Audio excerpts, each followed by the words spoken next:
We can go live, Prabhaji. You're muted, please.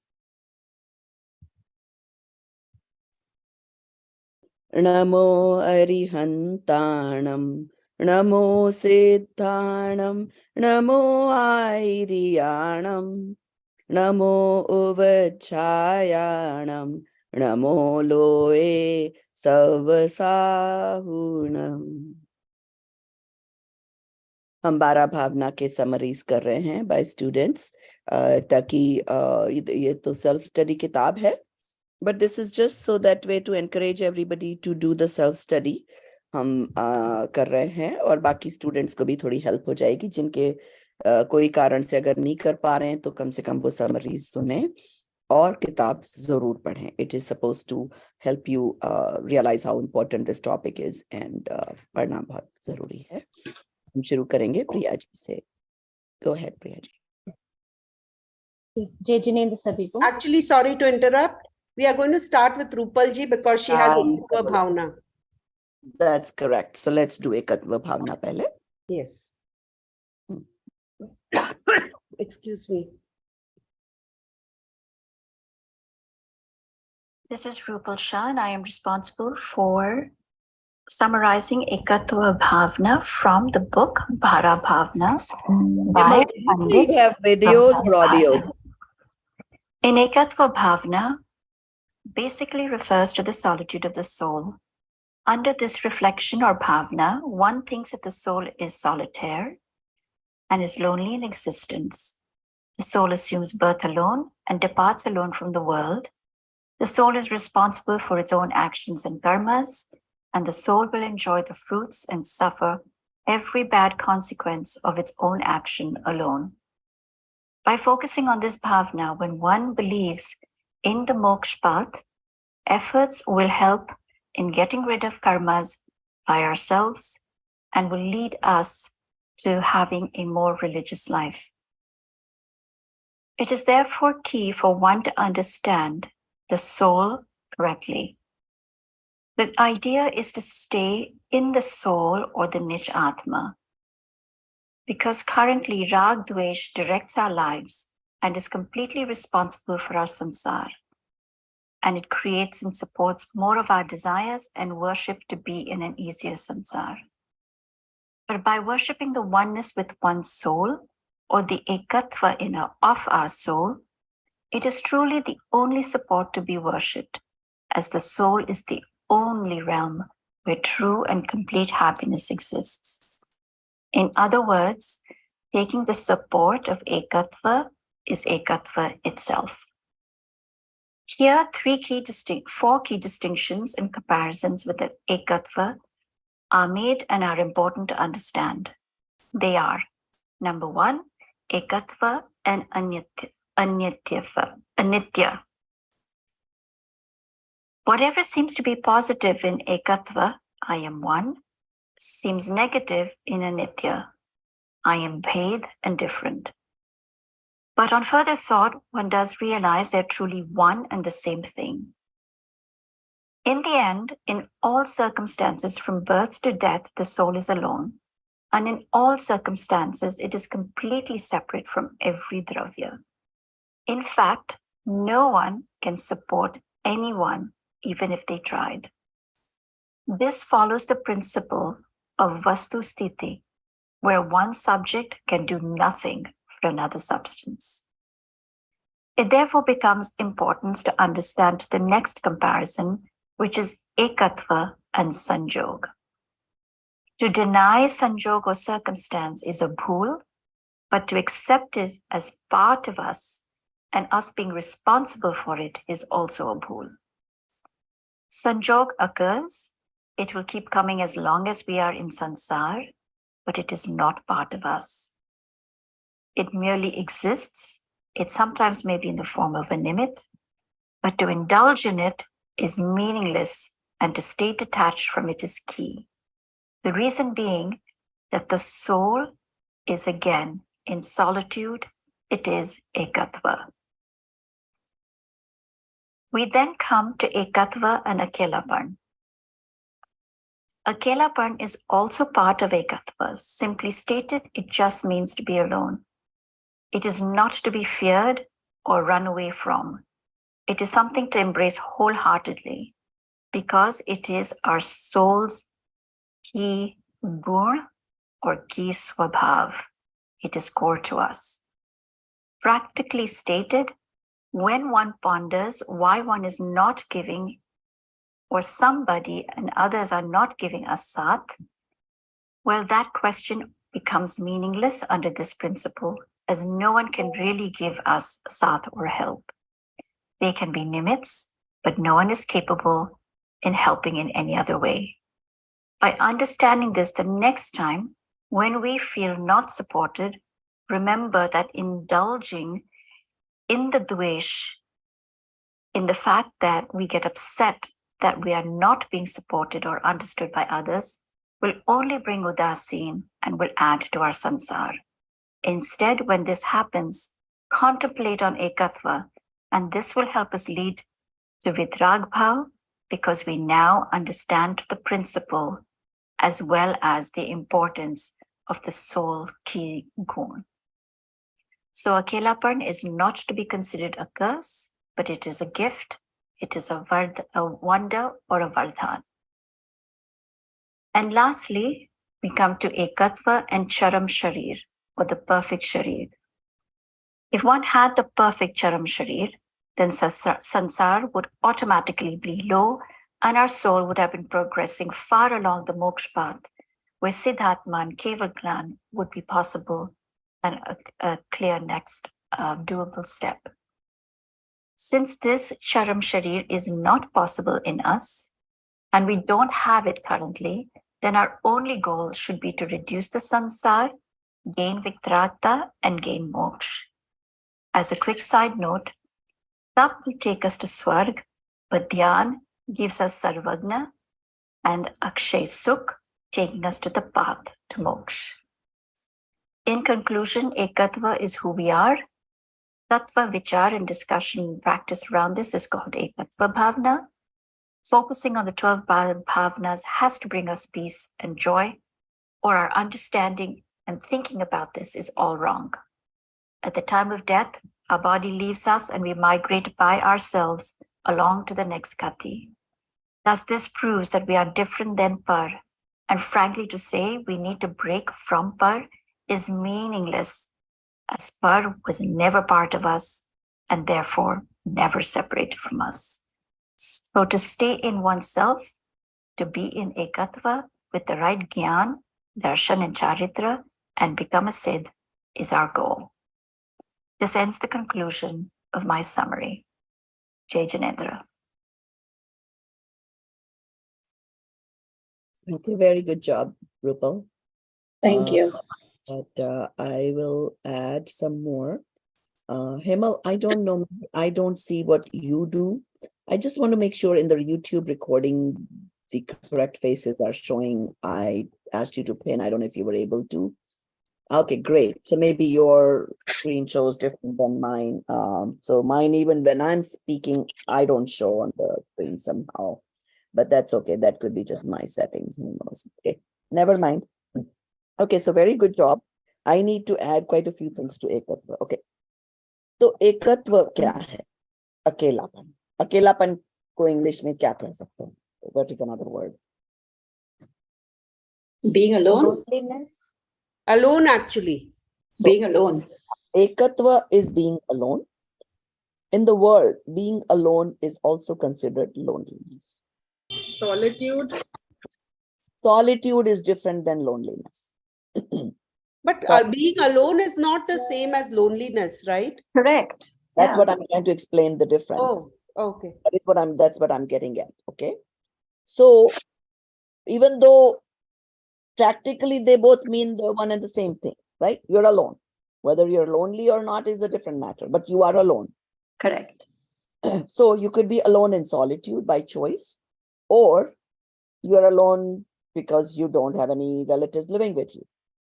So now you're alone in the house. So you're lonely. Lonely means you need company. And from what I understand, that is number one cause of suicide in the US. People feel lonely They feel nobody understands them, nobody is there for them, and that causes depression. And it's not just US, it's all over the world. I mean, all of us probably have felt that at some point, that you feel lonely. Okay? So ab us bhav, us feeling ko, how to, understand this. So number one, we all accept the fact that whoever we have seen has died alone. कोई किसी को लेके गया नहीं. ठीक है? हमें संयोग क्यों मिलते हैं? हमारे ही कर्मों से. ठीक है? पुत्र, husband, daughter, we had some connection in the previous life, so they are here. If they're good, they're here to support us. If they're bad, they're supposed to take some revenge. ठीक है? तो जब तक मैं अपने आप को इस कर्ममय समझूंगा, तो कर्म मुझे बॉदर करेंगे. Very simple example. सभा में, adults हैं, बच्चे हैं. This one kid felt like pinching another kid just for fun. So he pinches. That kid gets upset and he slaps him. So now this kid thinks, I only did a little pinch. He's slapping me. He goes and holds his throat. Now this guy thinks, oh, I only slapped. He's holding my throat. Then he punches him. And then it goes on and on and on. Right? जो हम कर्म करते हैं, कभी multiply करके हमारे को फल देते हैं, कभी ऐड करके, कभी सब्ट्रैक्ट करके. राइट? तो अब क्या हुआ? ये, this is a physics law, right? Every action has a reaction. That law is always going to prevail until somebody does something. I'm just telling you a very simple, like a kid kind of story understanding. So now this one kid decided, okay, there could be multiple reasons. One could be that he's not as strong as the other kid. He might say, I better stop this, otherwise he could kill me. So he might say, sorry, I didn't mean to do that. Other reason is he might realize the truth. Well, if this continues, then it's not good for me.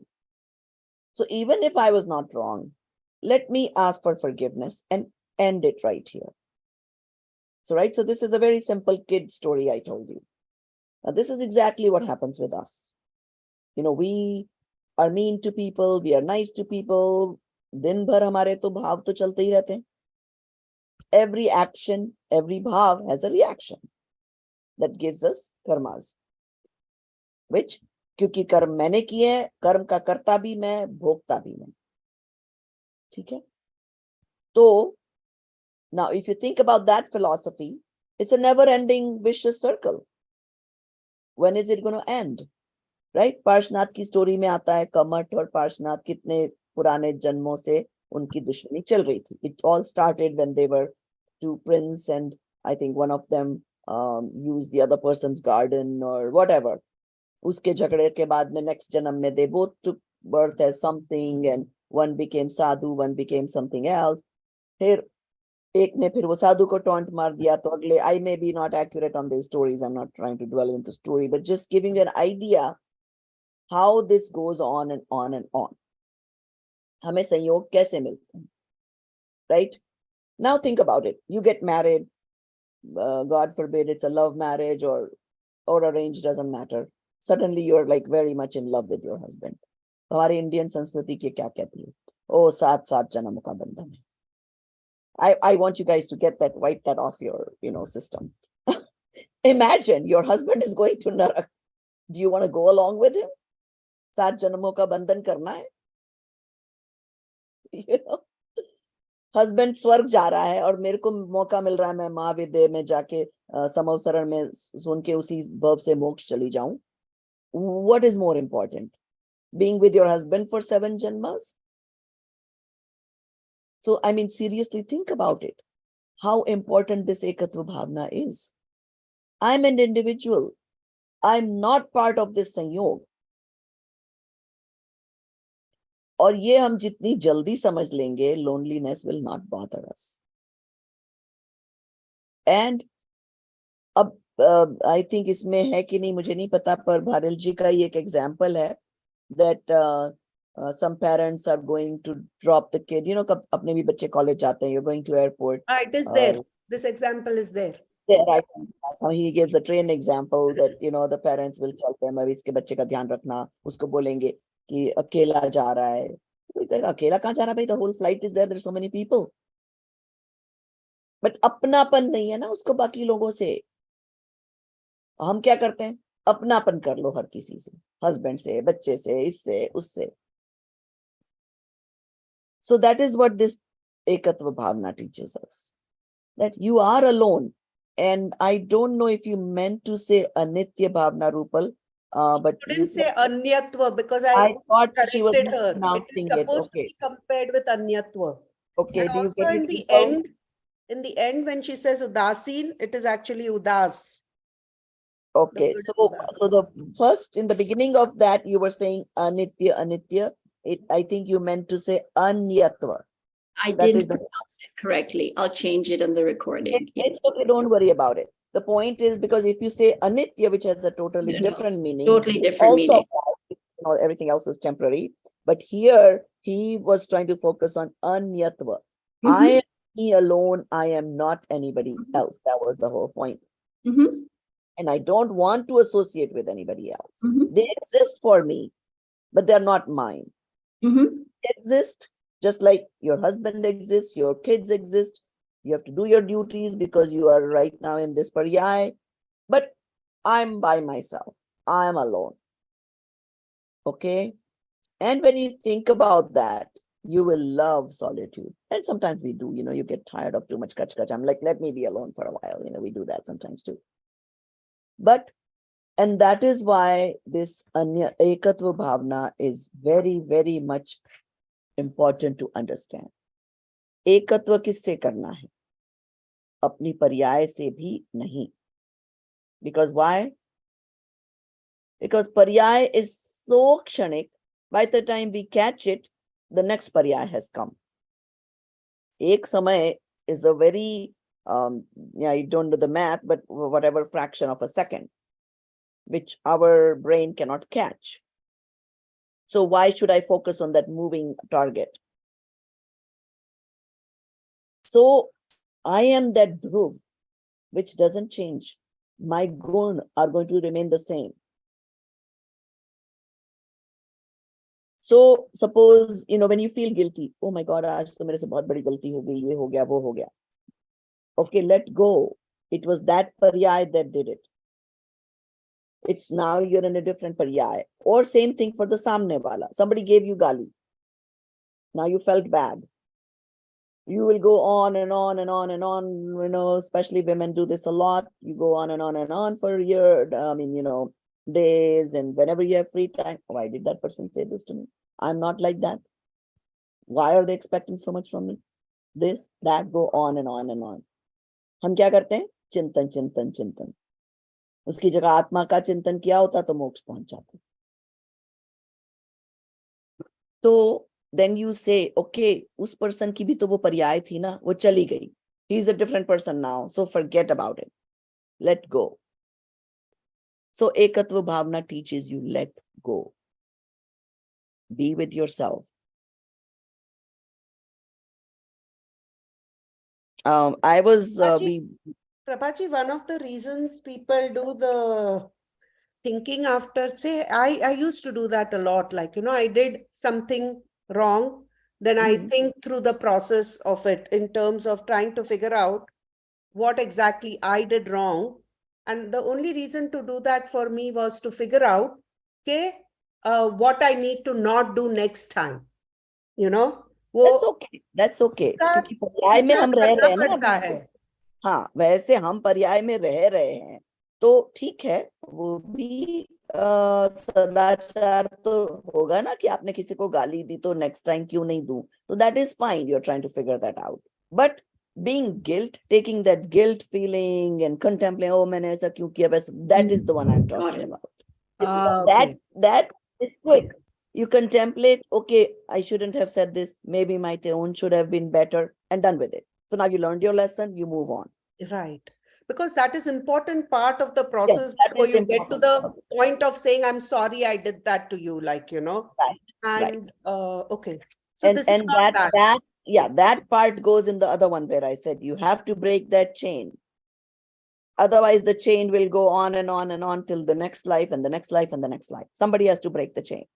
Right. For that you have to think a little bit, उसमें थोड़ा विचार करना, कभी बोलना भी पड़ता है क्योंकि अपने दिमाग से नहीं हो रहा है, फ्रेंड को बताया, only few people, not whole world, friend को बताया, friend will point out easily, अरे यहाँ पे गलती थी तुम्हारी.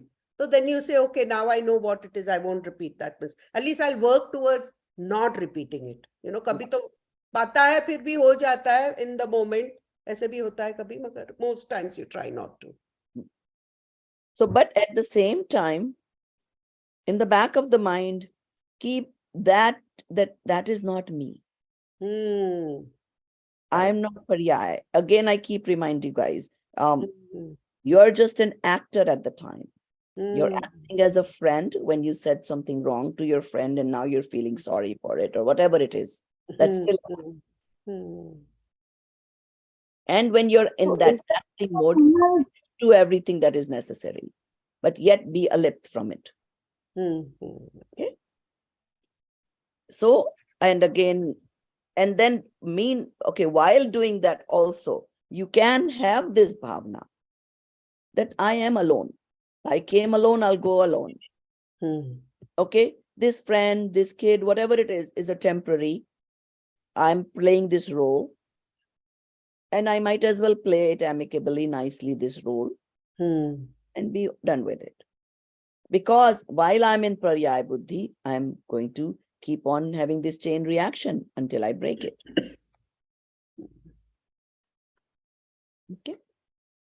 So good. So let's go, Priyaji, Anyatva Bhavana.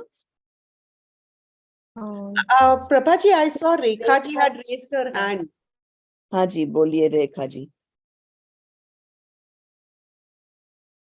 Last couple times, somehow, every time we ask her, she's not able to respond.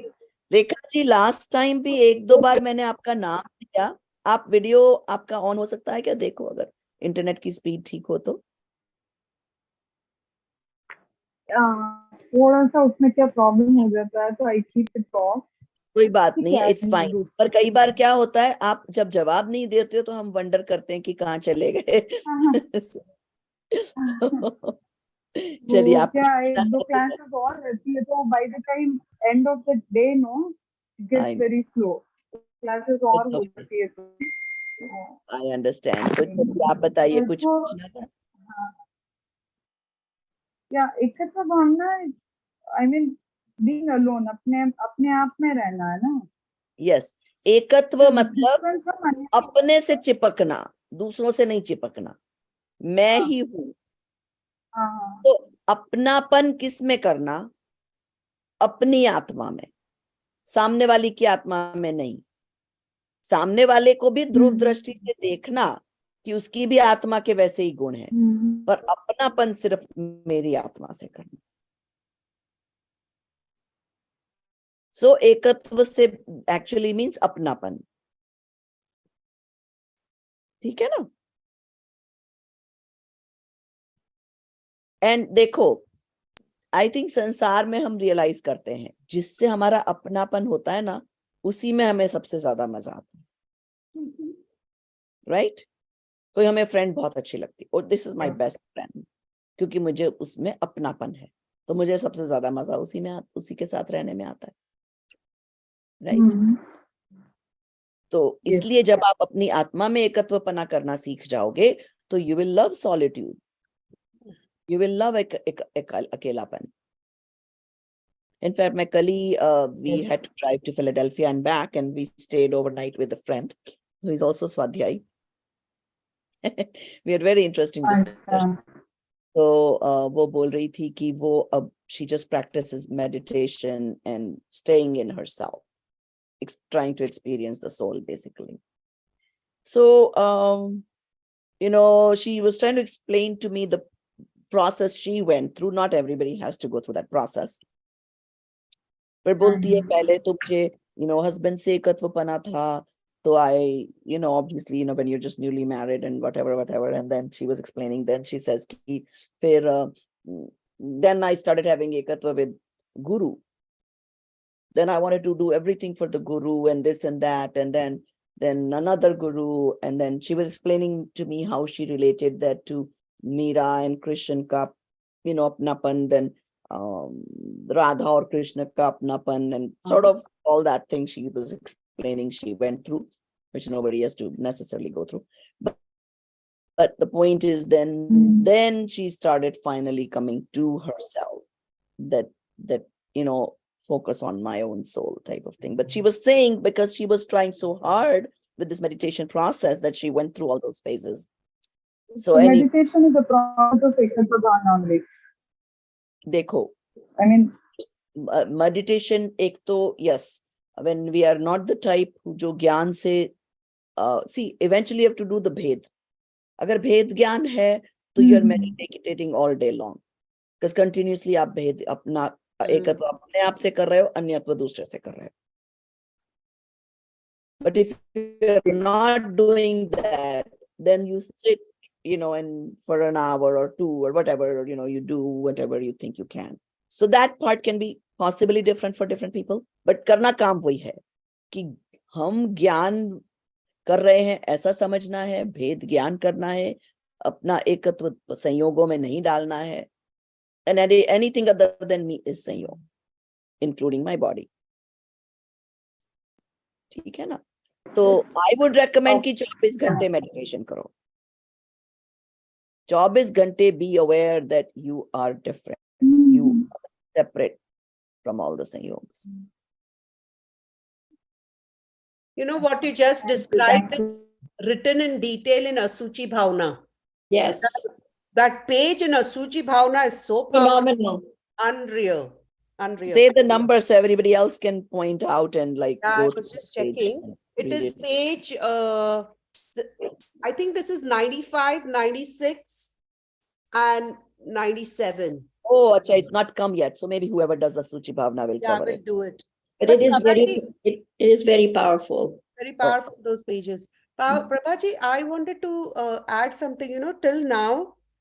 Actually, even I was just going to say it to you, the problem is that we live with these people on a daily basis. So it is very normal to develop the apnapan with all these people. But, just by thinking that thought, to myself, suddenly I realized, Abhij, ki I am with my Atma for time eternity. और मेरे को अपनापन आत्मा से क्यों नहीं हो रहा है?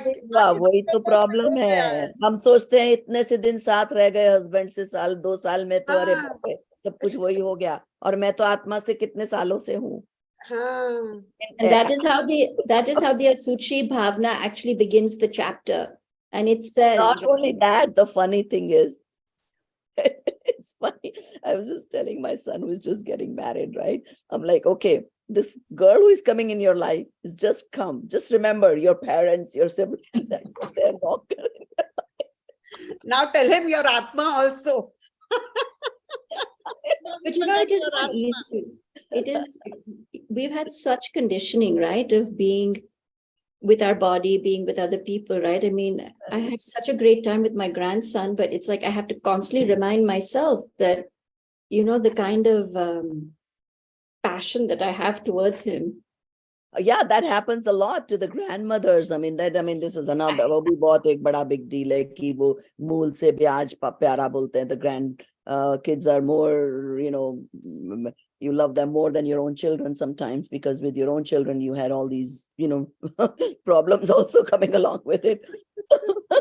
It's very true. My mom, even though she's so spiritual, when she sees my daughter, everything goes out of the window. Right, exactly. But I हमको राग कहाँ खींच लेता है, मोह कहाँ खींच लेता है, and you have to catch yourself. So very good. So again, see, these are things, this is just a starting point reading all this. But to make it your own, you come up with your own examples of where I'm getting कहाँ मैं अटक रही हूँ, कहाँ क्या हो रहा है. So, and then again, when we know the Vastu Swarup, we do get it. Like abhi suppose koi 9500-year-old dies. How much dukh do you get? Even if it is your parent, even if it is your grandparent, doesn't matter. Why? हमें वस्तु स्वरूप पता है कि कोई हमेशा नहीं जिंदा रहता. So we accept it. And why don't we accept a 40-year-old person dying? Because we don't expect that. We think कि human life इतनी तो हो ही सकती है ना, तो you want everybody to live at least that much. Right? पर वस्तु स्वरूप क्या है? नहीं, हर कोई अपनी अपनी आयु कर्म लेके आया है.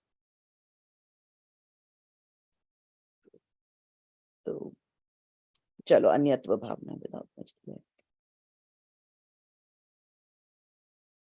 Shall I start? Yes, yes. जय जिनेन्द्र सभी को.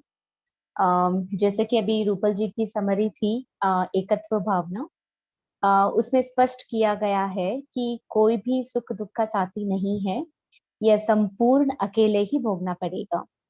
तो हम उसको और थोड़ा गहराई से समझते हुए अन्यत्व भाव समझेंगे. अन्यत्व मीन्स इट्स सेपरेटनेस, मतलब सब चीजें अलग अलग है और उसका स्वरूप अलग ही रहता है. तो उसको हम डिटेल में समझने की कोशिश करेंगे. इस अन्यत्व भाव में समझेंगे कि आत्मा और शरीर आदि दोनों ही भिन्न भिन्न ही है. इस अन्यत्व भाव को स्पष्ट करते हुए आचार्य कुंद कुंद जी भी लिखे हैं कि आत्मा तो ज्ञान दर्शन स्वरूप है और शरीर आदि बही पदार्थों का स्वरूप है, इसीलिए वह दोनों भिन्न भिन्न है. जीव के स्वरूप से देह भिन्न है, इसको स्पष्ट करते हुए आचार्य अमित गति सामायिका पाठ में कहते हैं कि जिस आत्मा का शरीर के साथ भी ऐक्य नहीं है, फिर पुत्र पत्नी और मित्र कैसे अपने हो सकते हैं? अज्ञानी को अज्ञातावश और कभी कभी ज्ञानी को भी अदाचित रागावश थोड़ी बहुत विकल्प बनी रहती है कि अन्यत्या सही, अशरण सही, असार सही और साथ ना सही, पर शरीरादि संयोग पदार्थ से तो अपनापन हो ही जाता है. निश्चय से ना सही, पर व्यवहार से तो अपने है. व्यवहार के निर्बलता और परमार्थ की प्रबलता की निर्जरा है जो मुक्ति का कारण है. मतलब कि जो आत्मा इतना बलशाली है कि वह एक ही कारण है अपने मुक्ति को पाने का. फिर आगे बोलते कि आत्मा और शरीर में परस्पर भिन्नता और अभिन्नता की वास्तविक स्थिति क्या है? यद्यपि आत्मा और शरीर पानी और दूध के भांति मिले हुए हैं, तथापि वे अभिन्न नहीं है, परंतु भिन्न भिन्न ही है. जब एक क्षेत्रवाही शरीर भी जीव से भिन्न है, तो फिर धन मकान पुत्र पानी तो प्रकट ही भिन्न भिन्न है, वे अपने कैसे हो सकते हैं? फिर आगे समय सार के 27वें गाथा में भी आचार्य कुंद कुंद ने एकदम साफ साफ लिखा है कि व्यवहार नय से जीव और शरीर एक ही है, पर साथ साथ यह भी लिखा है कि निश्चय नय से जीव और देह कदापि एक नहीं हो सकता, पर से भिन्न निज में समा जाना ही वास्तविक अन्यथा भाव है. छह ढाला में उक्त कथन इस प्रकार है: जल पय जो जिन तन मेला, पै बिन बिन नहीं बेला. इस उक्त पंक्ति में बहुत गहराई से बताई गई है कि जीव और शरीर की एकता वास्तविक एकता नहीं, मात्र मिलावट है, मेला है. उसी प्रकार जीव और शरीर सर्व प्रकार से भिन्न भिन्न होकर भी एकत्रित हो गए हैं. उनके एकत्रित हो जाने से वे एक नहीं हो जाते, वह भिन्न भिन्न ही रहते हैं. जीव और शरीर का भी मेला तो मेला ही है, उनमें एकता खोजना दोनों के स्वरूप को खंडित कर देना है। इसीलिए जीव जीव है और देह देह। जीव कभी देह नहीं हो सकता और देह कभी जीव नहीं हो सकता। इन्हें वस्तु कहते हैं जो कभी मिट नहीं सकता, सदा सत स्वरूप ही रहते हैं। सबका स्वरूप अपना अपना अलग ही रहता है, उनको हम कभी मिला नहीं सकते।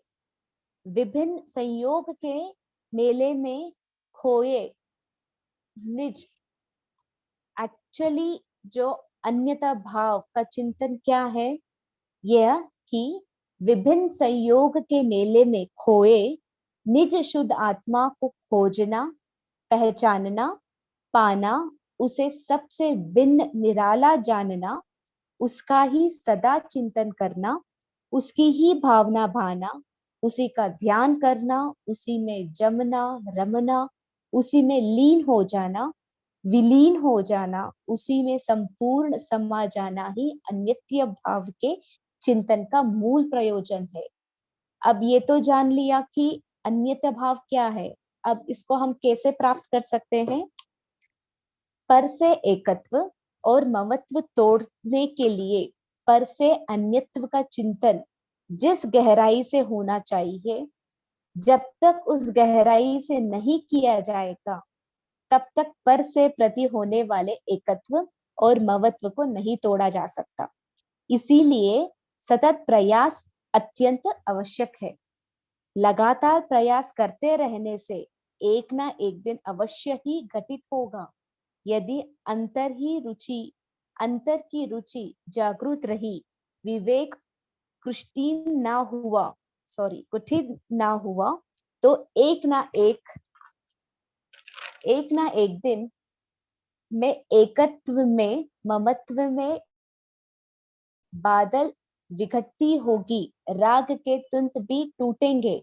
सम्यक दिशा में किया गया सम्यक विचार कभी निष्फल नहीं हो सकता। इसी प्रकार हम अपने आप में लीन होके अपने आप को जानेंगे, तब हम अपनी आत्मा को एक्सपीरियंस कर सकते हैं।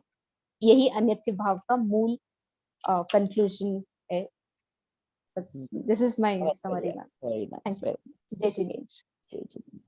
Up, I'll quickly take you through the chapter and let you highlight some of the things. So go to, let's see, page, तुम लोगों की books में शायद 76 होगा. Even though she's covered a lot of the things that I have highlighted, but I'll just, so that way when you come back to the book. So this one paragraph where it starts, शरीर से अन्यत्व का चिंतन करना अन्यत्व अनुप्रेक्षा है, यथा बंध की, that whole paragraph is very important. Even though I have a lot of other underlining, I'm not going to go over everything, but then go to page 81, 82, because I have a different book. You guys probably have it on 82.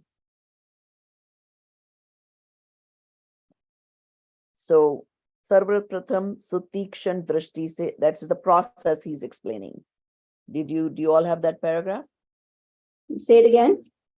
Sarva Pratham, there's a little poem, Pratham Sudrishti, that poem, and then he Yep. Yes. Okay. So I want you to highlight Sarva What page is that, Pratham. Rupal? It's 82 and go all the way to the bottom after the bolded. Yes, it's there. stanza. By Okay. Banaras Das ji. Right. So what he's saying is कि सर्वप्रथम सुतीक्ष्ण दृष्टि से आत्मा को औदारिक स्थूल शरीरों से भिन्न जानना चाहिए. So that much you highlight and put number 1. So it's point 1 in the process. फिर तेजस कार्मण सूक्ष्म शरीरों से भी भिन्न जानना चाहिए. That is number 2. So you're practicing भेद ज्ञान, right? You're practicing what I am not. So इतनी बारीक बारीक से how do you जब चिंतन चलता है तो I want you guys to think this way. फिर तीसरा, उसके बाद में अष्ट कर्मों के उदय से होने वाले जीव के मोह राग द्वेष औपाधिक भावों से भी अपने आप को भिन्न जानना. So That these is are the number 2. three things the Atma is separate from. And then there is fourth one is bhav karmo se bhinna janna chahiye. So there's 4 points he's making here. No, there But are these only are the most three. difficult. Somebody who it is not related to your body, at least you can see it's different. But these are more difficult. So he's pointing it out here. But Prabhaji, I got only 3. There is Audaric The body. last one is औपाधिक भाव end हो गया. Then bhav karmo se bhinna janna chahiye. Even though he says arthat bhav karmo se, but basically more rag dvesh and then whatever the thought you get. Usse bhi So, bhinna. Aupadik bhav and then bhav karma. Right. So, okay. औपाधिक मतलब उपाधि वाले भाव, more rag dvesh wale, those are negative thoughts. But then any other thoughts also. Because I'm still different, right? Those thoughts are just coming to me. So Upadhik is Rag Dvesh? Right. More rag dvesh roop औपाधिक भाव.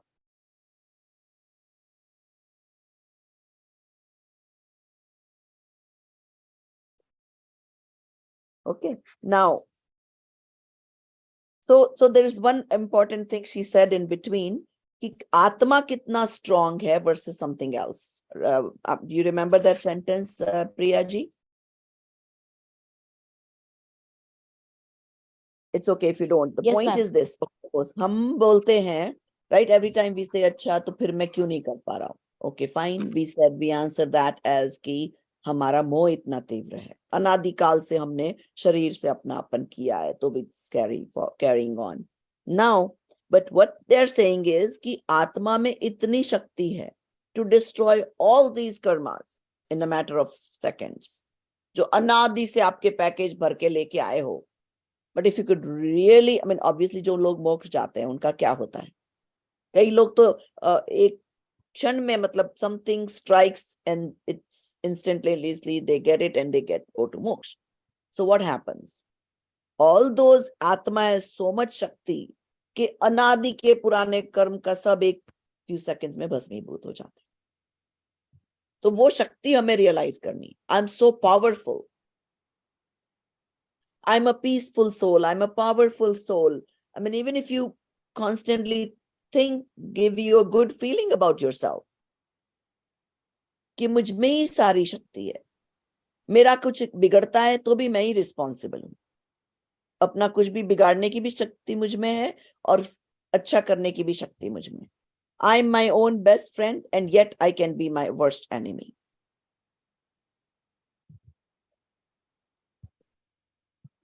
Right?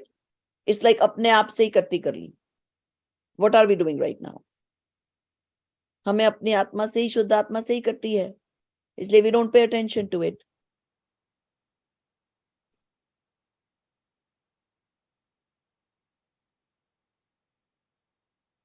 So जब हमें सब लोग पर दिखने लगेंगे कि I'm alone, I'm different from all of this, then more and more you go inwards.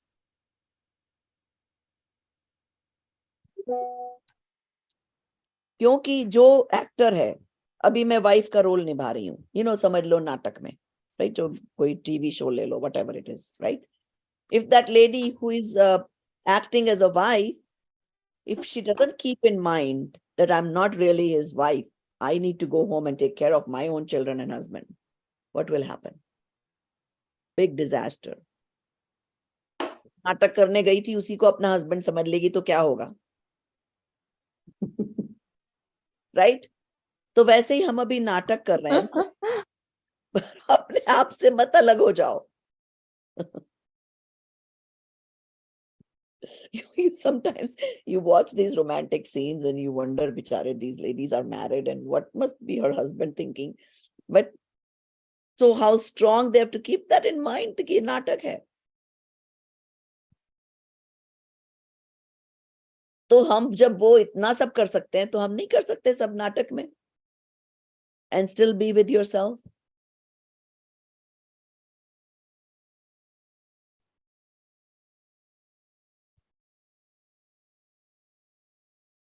ठीक है. इसीलिए Ma'am, even actually, all the- it's like Go ahead. Just like if we take हम नाटक ही कर रहे हैं, it will be very easy to take the life. कि हाँ, we are Exactly, only yes. acting, nothing is to अब वो take नाटक seriously. में उसको किसी को घूसा मारना पड़ रहा है, किसी को प्यार करना पड़ रहा है, किसी को किस करना पड़ रहा है. Do they care? All they know is they are just doing whatever the director has written, and they are not responsible how well the movie does or what it happens to it. Same way, हमारे साथ जो नाटक चल रहा है चलने दो, but stay away from it. क्योंकि क्रमबद्ध पर्याय किसी ने लिखा है, ड्रामा चल रहा है.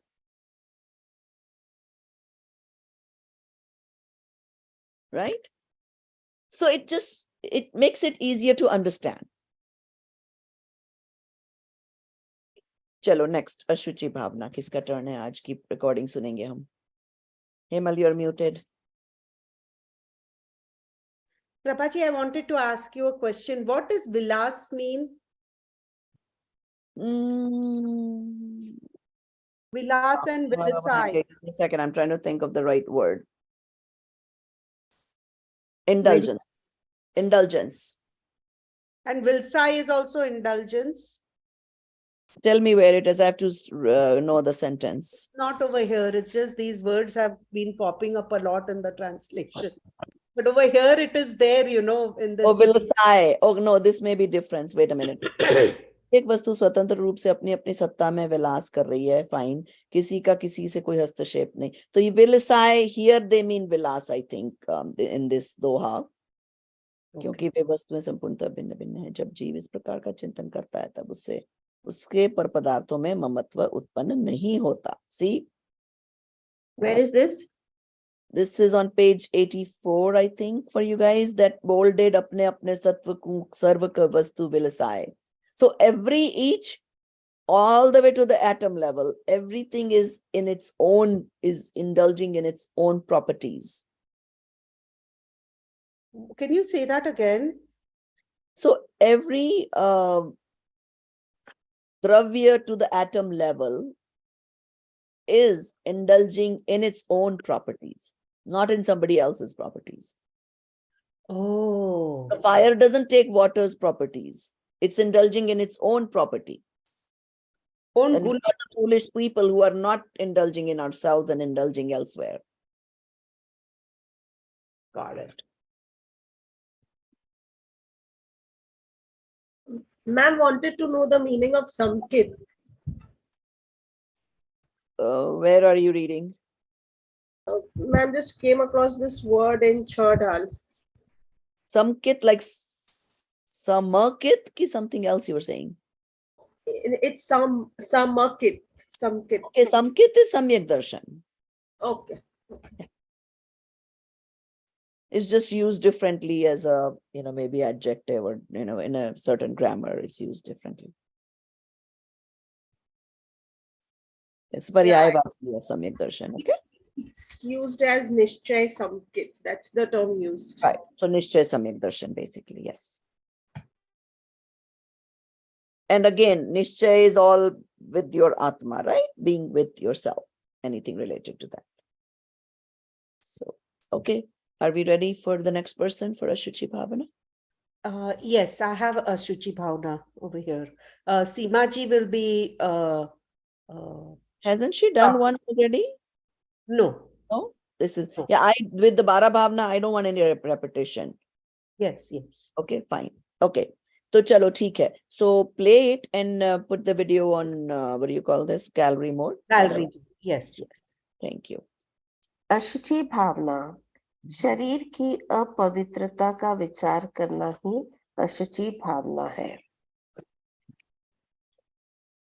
यहाँ पे ज्ञानी परमात्मा हमें संबोधित करके कहते हैं कि हे आत्मन, जिस देह को अपना जानकर एवं अपना मानकर जिससे हम दिन रात रति कर रहे हैं, दिन रात उसमें रच रहे हैं, बच रहे हैं, उसी में एकत्व स्थापित कर रहे हैं, उस देह से कितना अनुराग करते हैं हम, उस देह में क्या क्या भरा हुआ है, क्या हमने एक बार भी, एक क्षण भी इसका विचार किया है? नहीं किया, राइट? तो वो बताते हैं कि इस देह में निज भगवान आत्मा रहते हैं और जिस देह से हमें इतना अनुराग है, उस देह का वास्तविक स्वरूप क्या है, इसका विचार हमें करना चाहिए। वे बताते हैं कि यह देह ऊपर से देखने में तो कितनी ही सुंदर क्यों ना हो, परंतु अंतर विश्लेषण करने पर यह बेहद घृणित है एवं घोर अपवित्र है।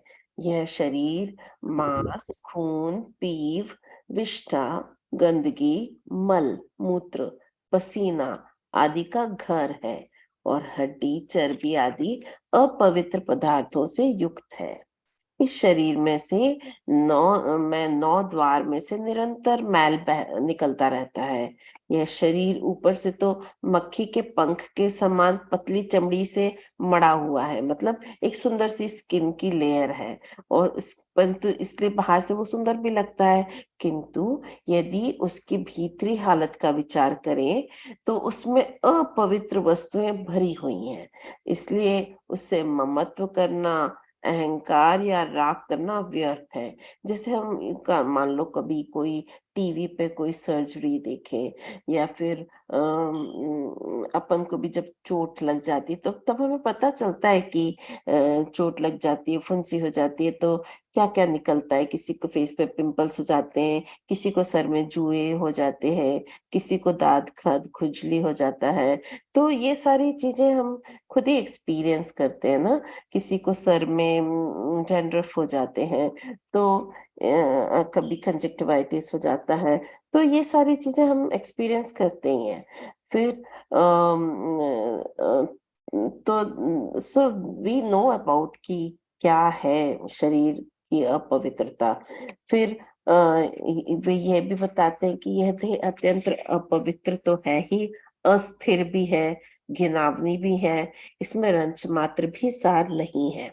जैसे किसी गंदे घड़े को बाहर से अच्छी तरह से हम मिट्टी से साफ कर दे, उसको गंगा के पानी से धो भी दे, फिर भी वो पवित्र तो नहीं होगा ना। वैसे ही ये गंदी हड्डियां, मल मूत्र, श्लेष्म, चमड़ी, खून से रचा पचा ये शरीर काफी प्रयत्न करने पर भी शुद्ध नहीं होता। ध्यान से देखा जाए तो हम अनंत काल से, जब से भी हम जीवित हैं, हम उसको साफ कर ही रहे हैं, परंतु अभी तक वो शुद्ध हुआ नहीं। आज मैं नहाऊं और कल ना नहाऊं तो शरीर से बदबू आने लगेगी। इसका मतलब कि शरीर तो उसका नेचर ही अपवित्र है।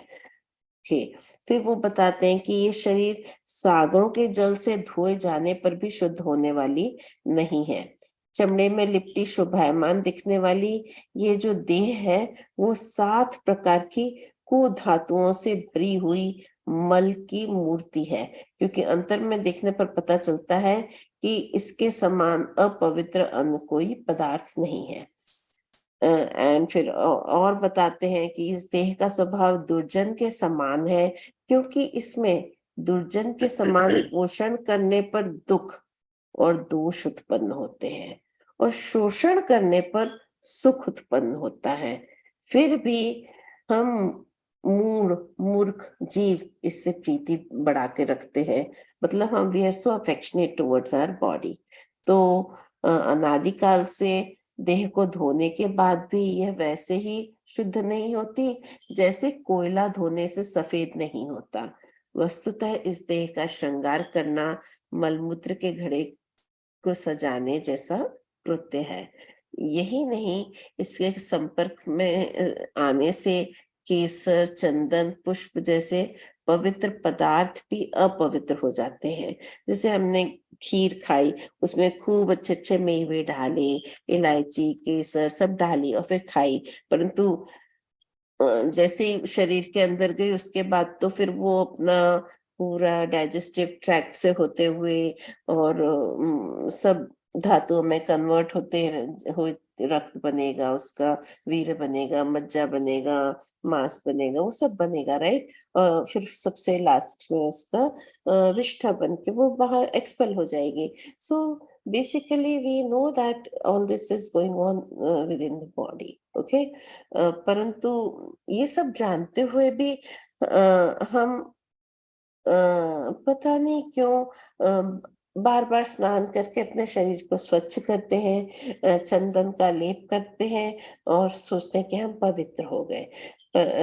और तो वो इस तरह से बताते हैं कि पंडित जी कि जिस प्रकार दुष्ट आदमी पर जिंदगी पर उपकार करते रहो फिर भी वो नहीं सुधरेगा, वैसे ही ये मनुष्य शरीर को कितना भी सजा ले, कितना भी उसका श्रृंगार कर ले, हष्ट पुष्ट बना ले, जिम चले जाए, जॉगिंग कर ले, वॉकिंग कर ले, योगासन कर ले, करना ही चाहिए अच्छी हेल्थ के लिए, पर उससे ये नहीं सोचना चाहिए कि ये सब करने से मतलब मेरा कुछ मैंने मतलब मेरे आत्मा का श्रृंगार हो जाएगा, क्योंकि शरीर आत्मा से बिल्कुल भिन्न है।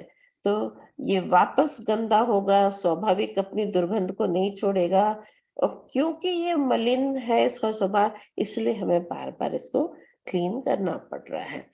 फिर और आगे बताते हैं कि यह शरीर केवल मल से सने हुए परमाणुओं का ढेर मात्र है। तो यह शरीर अशुचि पदार्थ के संयोग से बना है। वह रक्त, मांस, हड्डियां, मल मूत्र, श्लेष्म आदि गंदगी से भरा हुआ है, और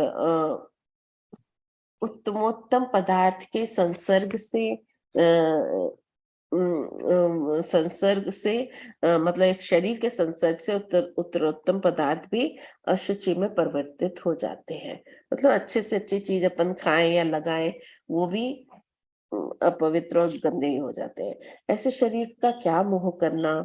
सुंदर सरस भोजन, मन लुभावने वस्त्र को भी वो अपवित्र कर देता है। जैसे हम सुबह कोई अच्छा सा ड्रेस पहने, शाम तक गंदा हो ही जाता है, उसमें कहीं पसीना आ जाएगा, डस्ट आ जाएगा, एंड कभी कभी स्टेन्स एंड दाग भी आ जाते हैं, तो रिंकल सब हो जाता है, और स्मेल भी आने लगती है, उसमें बॉडी का स्मेल भी आने लगता है। तो इस तरह से अपवित्र हो जाता है। तो इस शरीर में यदि कुछ सारभूत तत्व है तो वह मोक्ष मार्ग की आराधना करने का सामर्थ्य, और तो उसके बारे में हमें चिंता करनी चाहिए।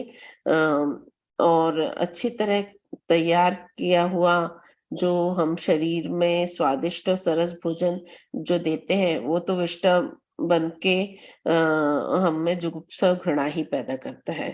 तो अब हमें पता चल गया कि शरीर के संपर्क में आने वाली सभी वस्तुएं मलिन हो जाती हैं, उसमें पवित्रता की कल्पना करना बहुत अज्ञानता है, मूर्खता है। इस शरीर की स्वच्छता पवित्रता का ख्याल ही पूरी तरह से गलत है। और एक और चीज वो बताते हैं कि डॉक्टर शरीर के बारे में राय रत्ती जानकारी रखते हैं। Everything they know about it, I mean they have really discovered everything. उन पूरा अंदर से क्या है शरीर के भीतर, यह सब उन्होंने जान लिया है।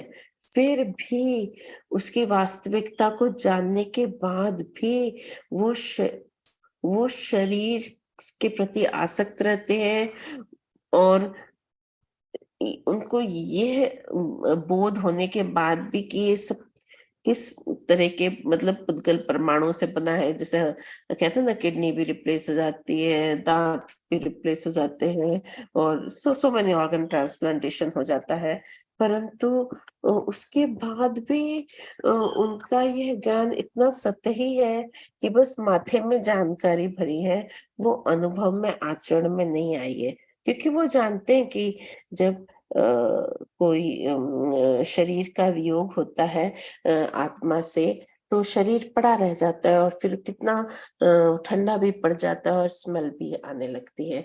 फिर भी कई कई डॉक्टर उसके प्रति आसक्ति रहते हैं। Not it does not apply to everybody, but it is a general statement. और फिर यह शरीर गंदा है, मलिन है, हम घंटों घंटों सौंदर्य को संभालने में लगे रहते हैं, और इससे ये प्रतीत होता है कि हमें इससे आसक्ति है, और हम उसके श्रृंगार में लगे हुए हैं। और हम एक बात सोचें कि हमें शरीर को नहलाना क्यों पड़ रहा है, हमें उसमें डिओड्रेंट और ये सब परफ्यूम क्यों लगाना पड़ता है, talcum powder and all that, क्योंकि यह अपावन है, इसलिए इसको बार बार नहलाना पड़ता है, और उसमें से पसीना आता है, and वो sebaceous glands they secrete also, so हमको नहाना ही पड़ता है, राइट। फिर इस प्रकार हमको ऐसा विचार करना है कि ऐसे शरीर से कौन प्रेम करना चाहेगा, कौन मोह रखना चाहेगा, ऐसा चिंतन करना अशुचि भावना है। इसके चिंतन से शरीर एवं भोगों से विरक्ति होती है और हमारा वैराग्य दृढ़ होता है। हम जिस शरीर की इतनी देखरेख करते हैं, पर क्या इन गतिविधियों से, खाद्य पदार्थों से, सप्लीमेंटों से, क्रीम से आत्मा पर कोई असर पड़ता है? जो कि शरीर के अंदर निवास करता है वह इन सब चीजों से प्रभावित ही नहीं होता। उसे इन अतिरिक्त गतिविधियों की कोई आवश्यकता नहीं है कि हम उसको सजाएं संवारें, हम अच्छे से अच्छा उसको जिम में जाके उसको हष्ट पुष्ट बनाएं, या फिर हम उसको खूब एंटी रिंकल क्रीम दें, और जो भी सब सोच लो आप। ये इनके बिना भी आराम से जीवित रहता है। अपना आत्मा जो कि शाश्वत है, जिसका स्वभाव वह तो इटरनल एलिमेंट है। तो यह बात हमें भली भांति समझ लेना है और मन में विचार करना है कि तमाम दोषों का प्रक्षालन करने वाला धर्म ही विश्व में पवित्रतम है। उस धर्म को हमें अपने हृदय में धारण करना है, और जो आत्म तत्व रूप परमात्मा है, जो कल्याणकारी है, हमें उसका चिंतन करना है। ठीक है ना। तो अब दूसरा पॉइंट एक और है ये कि यह देह अत्यंत मलिन और जड़ रूप है। अब ये हमने जान लिया है, तथापि इसमें चैतन्य भगवान आत्मा विराजमान है। मतलब ये बहुत डिफरेंट काइंड ऑफ सिचुएशन है कि ये बताना चाह रहे हैं कि कितने मलिन शरीर के अंदर एकदम शुद्ध शुचिता में भगवान आत्मा, चैतन्य भगवान आत्मा विराजमान है। तो इस बात के ऊपर अब हाईलाइट कर रहे हैं। तो इस दुर्गंधमय शरीर में चैतन्य भगवान रहते हैं। यह मैली कुचली देह में शुद्धात्मा का आवास है। इस देह की स्थिति तो ऐसी है, इस शरीर के स्पर्श से पवित्र पदार्थ भी अपवित्र हो जाते हैं। बहुत गंदा है ये शरीर। यहाँ शरीर को, तो यहाँ पे ये जो बताया है, ये जो स्टेटमेंट मैंने जस्ट बोला, इसमें शरीर को मलिन बतलाने का आशय बस इतना ही है कि हम भेद विज्ञान द्वारा शरीर के स्वरूप का ज्ञान करें और अविनाशी निज पवित्र पद में रुचि करें, मतलब अपने आत्म तत्व के प्रति रुचि करें, किंतु शरीर के प्रति द्वेष नहीं करें, क्योंकि वो द्वेष भाव उत्पन्न कराने का यहाँ आशय भी नहीं है। हमें बस शरीर का स्वभाव क्या है, बस हमें वो पता होना चाहिए। तो शरीर और उसके स्वभाव से ही अशुचिमय है, और यह भगवान आत्मा निज स्वभाव से ही शुद्ध एवं सदा शुचिमय पवित्र चैतन्य पदार्थ है। इसलिए सम्यक दृष्टि जीव अपने शुद्ध आत्मा की सन्मुखता द्वारा अपने पर्याय में शुचिता की वृद्धि करते हैं। यह ही अशुचि भावना है। अब हमें इस शरीर की तासीर पता चल गई, और हमें इसके साथ क्या करना है, हमें इसका सदुपयोग कैसे करना है।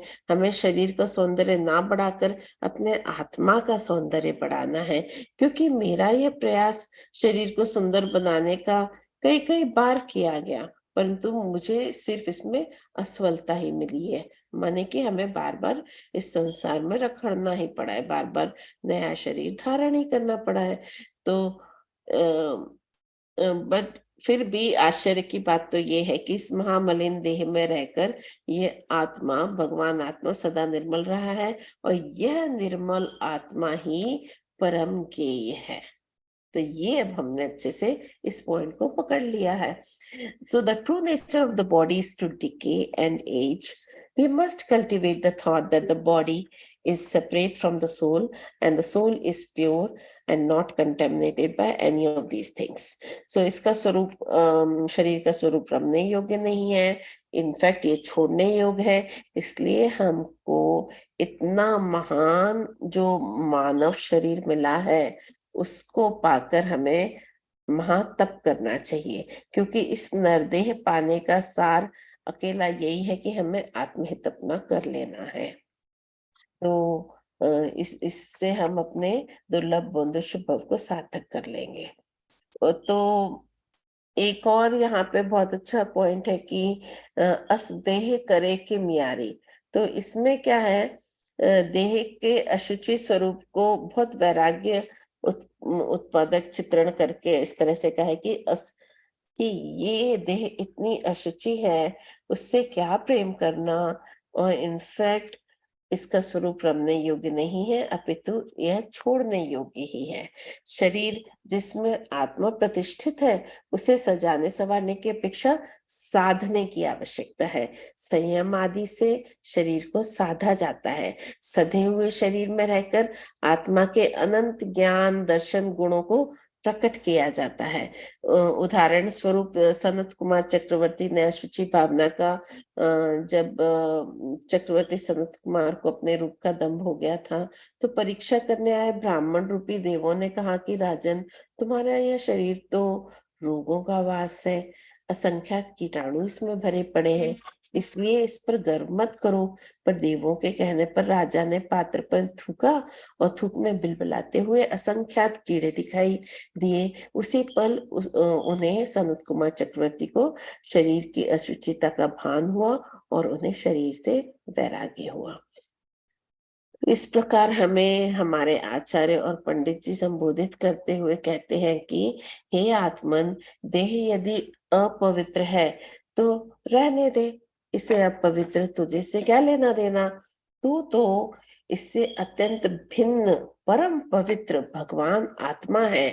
तू अपने को पहचान, तो इस देह के ममत्व एवं स्नेह में पड़कर अनंत दुख को मत उठा। इस सर्व प्रकार के स्नेह को तोड़कर, देह का मोह छोड़कर आत्मा की मलिनता को दूर करने का भाव ही अशुचि भावना का सार है।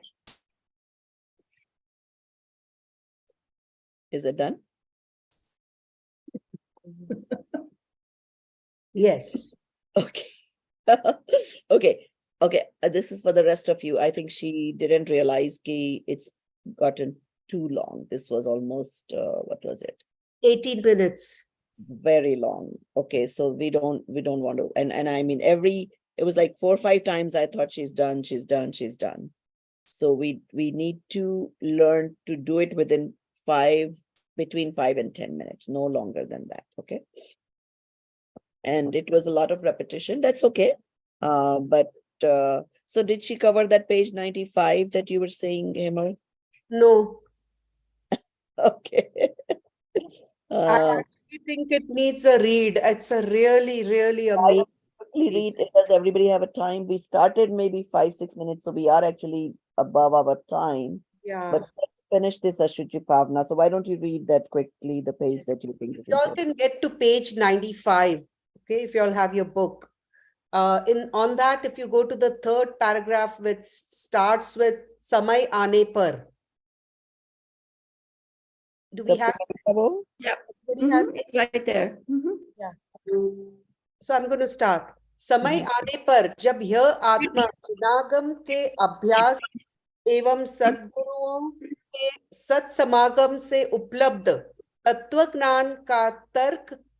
तत्वज्ञान को तर्क की कसौटी पर कस कर देखता है, तो बुद्धि के स्तर पर यह बात समझ में भली भांति आने लगती है कि ये देहादि संयोगी पदार्थ अनित्य है, अशरण है, असार है, अत्यंत अशुचि है, मुझसे अत्यंत भिन्न है, सुख दुख के साथी नहीं, अपने सुख दुख स्वयं मुझे अकेले ही भोगने पड़ते हैं। Just once, everybody highlight this sentence. ये देहादि से लेके भोगने पड़ते हैं तक. Okay, that is the sar of the first 6 bhavanas. Yes. Bhavana deals with संयोग. Okay, so far we have been talking about संयोग. अब आगे की 6 भावना में आत्मा से रिलेटेड आएगा. Okay, चलो, go ahead. मैं तो इन शरीर आदि संयोगों और निमित्त से होने वाले संयोगी भावों तथा निज निर्मल पर्यायों एवं गुण भेद से भी भिन्न स्वयं भगवान आत्मा हूँ, अनंत गुणों का धाम हूँ, अनंतानंत शक्तियों का संग्रहालय हूँ, ज्ञान का ज्ञान धन पिंड एवं आनंद का कंद परम प्रभु परमेश्वर हूँ। हाँ, तो वो भी अंडरलाइन करो, निर्मल पर्यायों से लेके परमेश्वर हूं तक, कि मैं क्या हूं, उस पे फोकस करना है ना। तो ये इस विकल्पात्मक सच्ची समझ की अविरल चिंतन धारा के प्रबल प्रवाह से देहाती संजोगों के प्रति विद्यमान एकत्व, ममत्व एवं अनुराग की पकड़ कुछ ढीली पड़ने लगती है। काल पक जाने पर अंत में एक समय ऐसा आता है कि जब यह आत्मा इस चिंतन धारा को भी पार कर इन देहादि संयोगों से भिन्न निज भगवान आत्मा का अनुभव करने लगता है। तब अनादिकालीन मिथ्यात्व ग्रंथि को भेद कर सम्यक दर्शन और सम्यक ज्ञान से संपन्न हो जाता है। So let me explain just very briefly. तो पहली बात तो जो मैंने बताया ना कि कई बार किसी ने कुछ कह दिया, हम क्या करते हैं, उसी का विकल्प चिंतन, उसकी जगह यहाँ बता रहे हैं इस पैराग्राफ में, इस विकल्पात्मक मीन्स द थॉट प्रोसेस तो चलेगा ना, सच्ची समझ की अविरल continuous, if you are thinking of these things, के प्रबल प्रवाह से देहादिक संयोगों के प्रति एकत्व, ममत्व एवं अनुराग की पकड़ ढीली पड़ती है। See, we have to understand the process of doing this. So what do you do? कि जो मुझे इतनी आसक्ति, एकत्व, ममत्व है मेरे शरीर से, संयोगों से, वो कैसे मैं ढीली पड़ेगी? इन चीजों का चिंतन, the Barah Bhavana is all about चिंतन. So continuously thinking about these things. फिर लास्ट में we underline starting from भगवान आत्मा। तो क्या होता है, ये चिंतन करते करते हम देहा की संयोगों से छूट के भगवान आत्मा का अनुभव करने लगता है। तब अनादिकालीन मिथ्यात्व की ग्रंथि को भेद कर सम्यक दर्शन प्रकट होता है।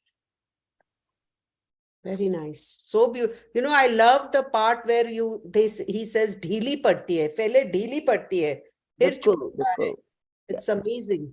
सम्यक दर्शन और सम्यक ज्ञान से संपन्न हो जाने पर भी अस्थिरता के कारण जब उपयोग बाहर आता है, तो अनादिकालीन अभ्यास वश इन देहादी संजोगों को संभालने की विकल्प तरंगे फिर शिर उठाने लगती है।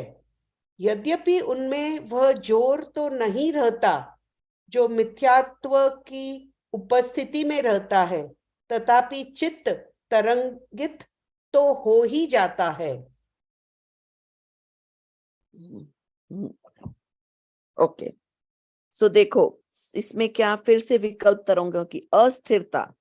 So even if you get सम्यक दर्शन, सी निरंतरता इज वेरी इंपॉर्टेंट। क्या होता है कि सम्यक दर्शन तो कब हो गया, even for a second you experience that आत्मा। Now to get moksha you need that experience की निरंतरता for at least 48 minutes to be able to go to मोक्ष।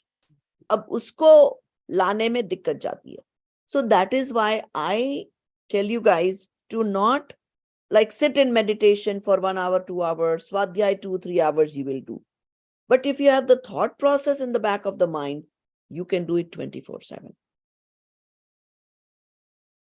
And that's what we learn to learn, is to continuously have that thing in the back of your mind. That I am me, this is separate. This is not me.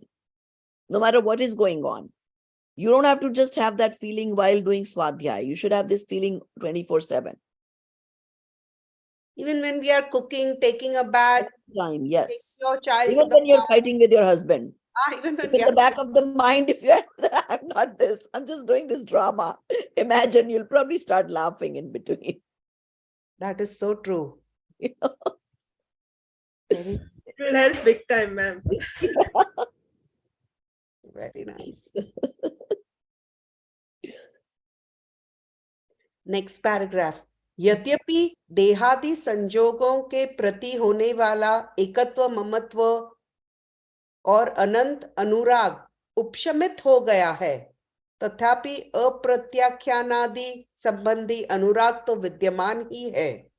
यद्यपि अनंत अनुराग के समक्ष उसकी शक्ति अनंतवे भाग मात्र है, तथापि उसे इतना कमजोर भी नहीं समझना चाहिए कि वह अनुराग चित्त को तरंगित ही न कर सके। So very good. So, acha. Now I think we should end the class soon. We are already No, quite there is late. 2 more paragraphs, Prabhaji, 2 more. Okay, fine. Go ahead, finish it then. So then I'm going to skip the next 2 paragraphs. Mhm.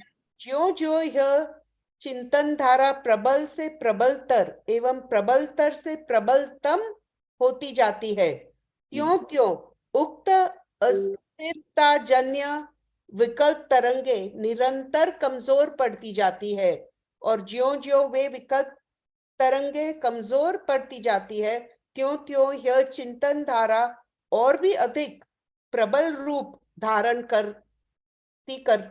करती जाती है। Mhm.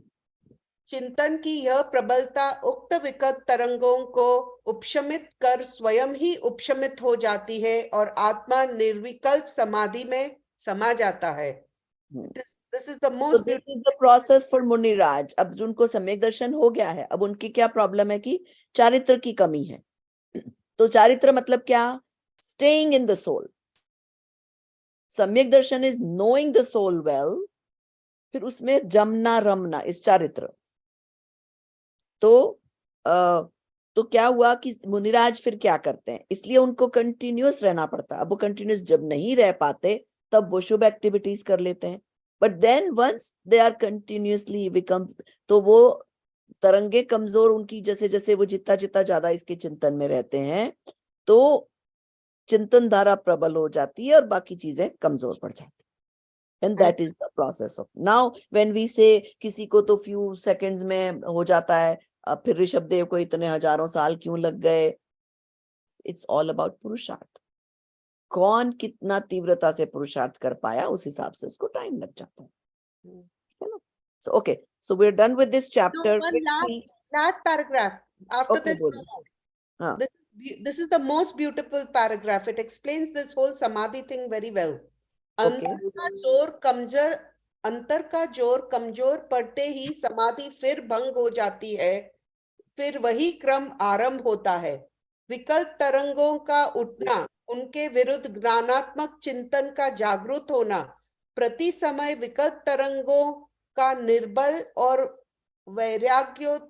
वैराग्य उत्पादक चिंतन धारा का सबल होते जाना, और अंत में दोनों ही विलीन होकर समाधि में समा जाना, तथा अंत में अंतर का जोर कमजोर पड़ते ही समाधि का भंग हो जाना।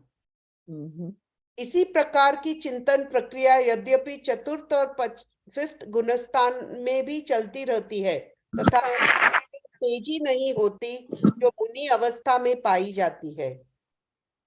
स्वरूप के साधक परम वीतरागी भावलिंगी दिगंबर मुनिराजों के यह गति इतनी तीव्र होती है कि प्रत्येक अंत मुहूर्त में यह चक्र एक बार तो घूम ही जाता है। यही कारण है कि 12 भावनाओं की चर्चा मुख्य रूप से मुनिराजों के संदर्भ में की जाती है। Okay. That is it. Very good. Okay, let me write down these few points when you guys do the summary of each of these bhavanas now. I should have done this in the beginning, but I forgot. Because what will happen is then, instead of writing the whole thing, you'll be able to go through the chapter and just write down these points. तो पहले तो भावना का स्वरूप समझाना है आपको एक आधे पैराग्राफ में quickly कि what is this whole bhavana about. So sorry, the 6 of you who've done it, still think about it when you read the next few chapters. फिर second point आपको लेना है स्वरूप के उदाहरण। तो जैसे इस अशुचि में देह की अशुचि का स्वरूप के जो भी दो तीन एग्जाम्पल्स ले लो। फिर थर्ड पॉइंट आपको करना है मुख्य चिंतन की धारा।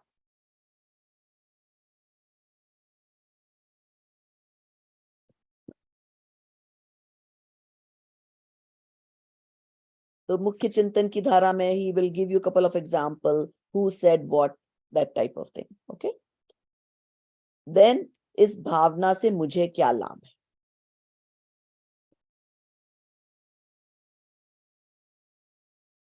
And then Bhavana ka Mool Tattva Chintan, which is what we read, those 2 pages. But that's the same as the main Chintan, right? No, Bhavana ka Swarup is very short. हाँ, मुख्य चिंतन की धारा नहीं. That is the main chintan is ki, you briefly he tells that, okay, this Pandit said this. If you notice in the end of this book, it will tell you he has referenced 25 different books to write these Bhavana chapters, right? So then he is quoted from different places.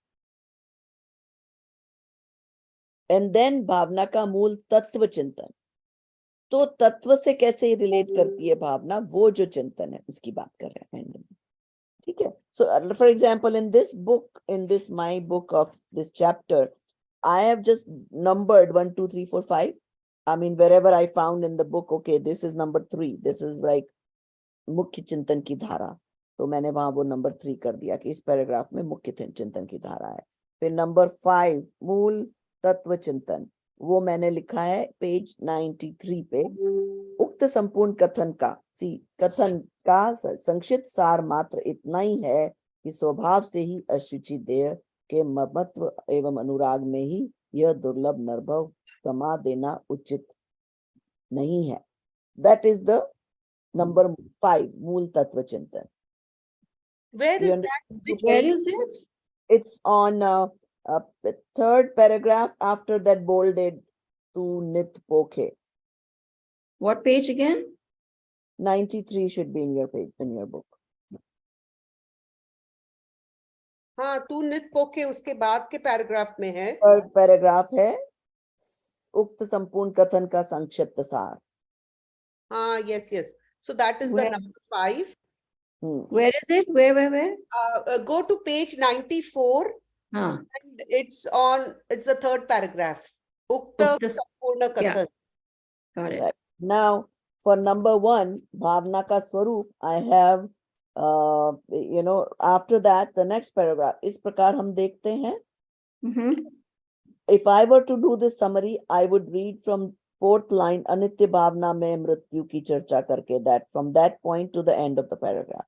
That would be That is my point number number 1. Yes. Then what That is is number 2 for you? Bhavana ka Swarup will be that. Then 2. Okay, then 2 will be, let me see, where do I have it here? Then I have 4, Bhavana ka Labh mein, I have A, B, like that. So let me find 2 first. Where did I say 2? 2 was what? Oh, Udaran. That you figure it out. There's always multiple Okay. Udaran. Yes. You can choose to Figure take it a out. few or all depending on how many there are. If Okay. there's too many What examples, then read to me all the examples. Yes. Or What you about create your 3? own couple of. What 3 about 3? Chintan ki dhara. Okay, let's see. That one I have it in the 2B, 2C. I have all those written. Okay. So 2, okay. 1 Three is more important because 2 examples we can find. You can figure it out. Okay, 1A I have in the first page, second paragraph. देह संबंधी उक्त रागात्मक विकल्प तरंगों के शमन के लिए ज्ञानी जनों द्वारा किया जाने वाला देह संबंधी अशुचि का बार बार चिंतन ही अशुचि भावना है. Anybody found that? No. Go in the beginning of the chapter. एक अनुशीलन, that page. How did the paragraph start again, Prabhaji? देह संबंधी, so second paragraph. So you underline from ragatmak till ashuchi bhavna. अगर किसी को मिला तो मुझे help करो. अरे go to the first page, ashuchi bhavna ek anushilan. First page of the chapter, not the book. Okay. And go to Second paragraph, देह संबंधी. देह संबंधी रागात्मक विकल्प. Start with ragatmak and end at ashuchi bhavna. So that is page 80, everybody. Page 80, and it's the second paragraph after the verse. So that is also one. Not 80.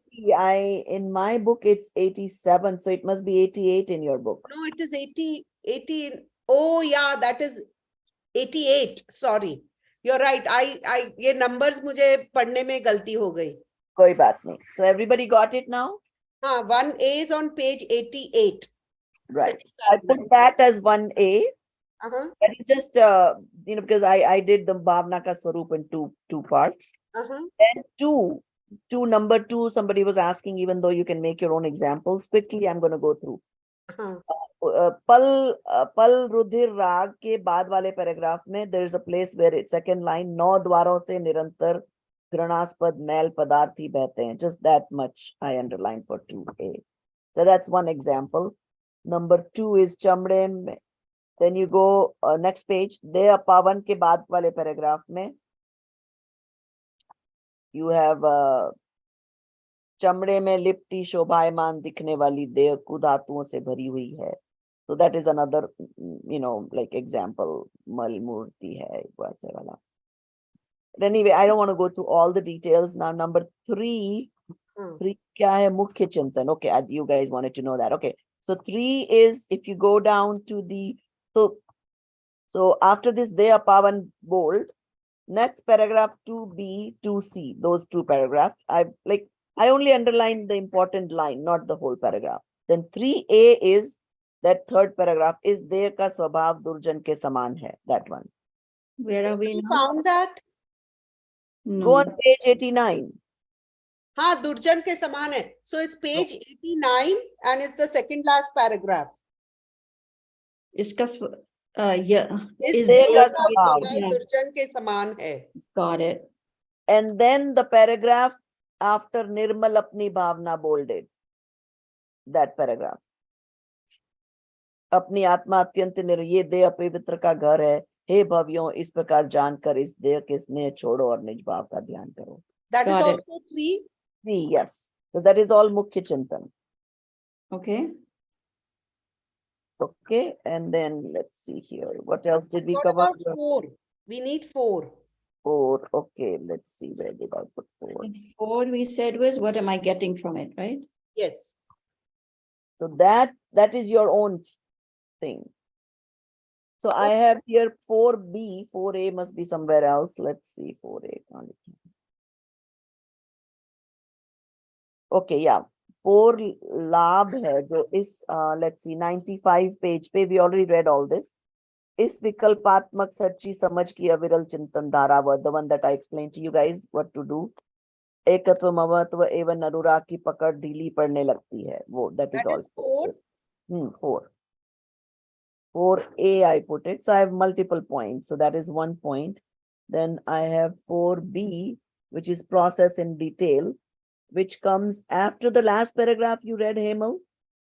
Yes. The next paragraph after that is अंतर का जोर कमजोर पड़ते ही, उस that paragraph में start with उनके विरुद्ध ज्ञानात्मक all the way to मैं समा जाना अंत में. That is 4B. That's 4B. Wait. Where is that? So go to page 97 and it's the second paragraph, third line. Got it.